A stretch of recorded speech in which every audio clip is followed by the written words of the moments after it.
Assalamualaikum warahmatullahi wabarakatuh. Selamat pagi, anak-anakku yang hebat. Selamat bertemu kembali dengan saya, Pak Juna.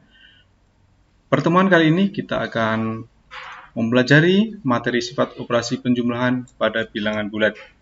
Namun sebelum kita belajar bersama, mari kita berdoa semoga kita semuanya diberi kemudahan dan apa yang kita pelajari pada hari ini bisa bermanfaat untuk kalian semuanya. Baik, untuk mengikuti pembelajaran kali ini, kalian perhatikan slide yang ada di belakang saya. Sifat yang pertama, untuk mengetahui sifat operasi penjumlahan yang pertama, perhatikan operasi hitung pada bilangan bulat berikut. 5 ditambah 4 sama dengan berapa? Iya, 5 ditambah 4 sama dengan 9. Satu kali lagi, negatif 5 ditambah 4 sama dengan berapa? Iya, betul. Negatif 5 ditambah 4 sama dengan negatif 1.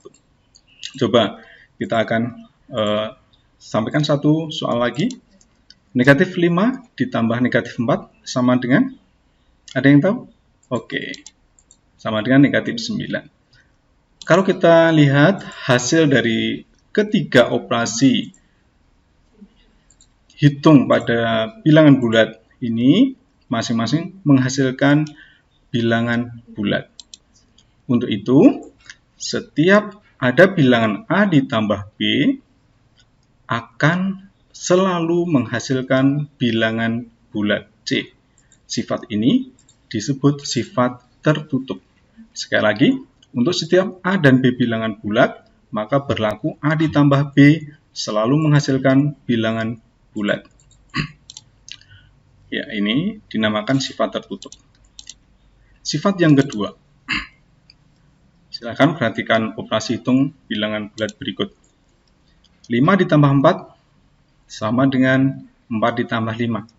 Kita buktikan apakah sama antara ruas kanan dan ruas kiri. Iya, masing-masing menghasilkan bilangan 9. Satu soal lagi, negatif 5 ditambah 4 sama dengan 4 ditambah 5. Apakah ruas kiri sama dengan ruas kanan? Iya, ternyata menghasilkan bilangan yang sama.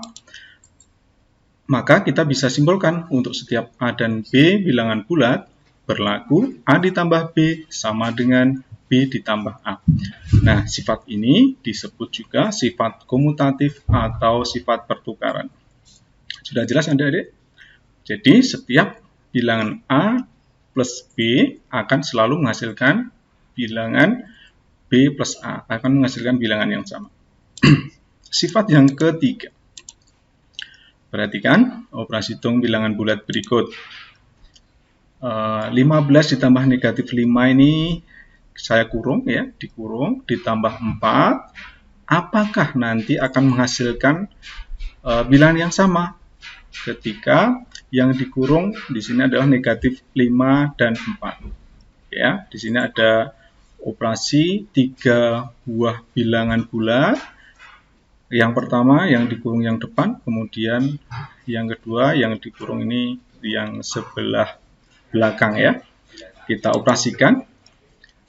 15 ditambah negatif 5 menghasilkan bilangan 10 ditambah 4 sama dengan 15 ditambah negatif 1. Negatif 5 tambah 4 negatif 1 ya. Ini kita peroleh bilangan-bilangan yang berbeda, namun hasil akhirnya kita coba selesaikan. 10 ditambah 4, 14, 15 ditambah negatif 1 menghasilkan bilangan 14.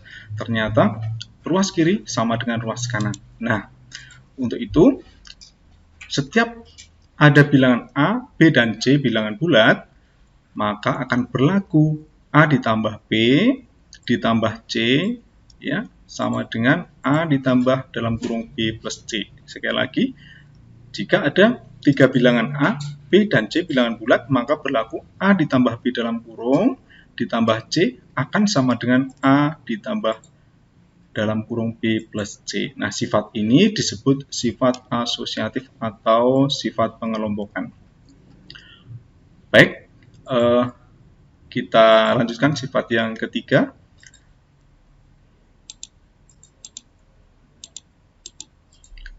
Sifat yang keempat adalah inverse atau lawan dari suatu bilangan. Untuk setiap bilangan A, bilangan bulat, maka berlaku A ditambah negatif A sama dengan negatif A ditambah A. Masing-masing akan menghasilkan bilangan 0. Nah, sifat ini disebut juga inverse atau lawan suatu bilangan. Kalian bisa perhatikan garis bilangan di bawah ini. Nah, negatif 1 ini merupakan lawan dari 1 atau sebaliknya. 1 merupakan lawan dari negatif 1. Kemudian negatif 2 juga merupakan lawan dari 2. 3 inverse dari negatif 3 dan seterusnya. Kemudian untuk sifat yang kelima, perhatikan operasi hitung bilangan bulat berikut. 5 ditambah 0 sama dengan berapa? Iya, akan menghasilkan bilangan yang tetap ya, tetap 5, tidak ada perubahan. Kemudian 0 ditambah negatif 4 juga menghasilkan bilangan negatif 4. Negatif 5 ditambah 0 sama dengan negatif 5. Untuk setiap bilangan A bulat, maka berlaku A ditambah 0 sama dengan 0 ditambah A, yang hasilnya adalah selalu bilangan itu sendiri. Maka 0 di sini disebut unsur identitas penjumlahan, atau lebih lanjut nanti dilambangkan dengan I besar. Nah, I besar ini dibaca identitas. Identitas penjumlahan sama dengan 0. Demikian materi yang bisa Pak Jun sampaikan pada pertemuan kali ini. Terima kasih atas perhatiannya, selalu jaga kesehatan, dan untuk tugas-tugas nanti akan Pak Jun sampaikan di Google Classroom. Kalian bisa menyimak dan menyelesaikan tugas-tugas dari saya dengan baik. Ya, sekali lagi, silahkan selalu jaga kesehatan, kemudian semangat dalam belajar, walaupun kalian harus belajar di rumah. Demikian, Assalamualaikum warahmatullahi wabarakatuh.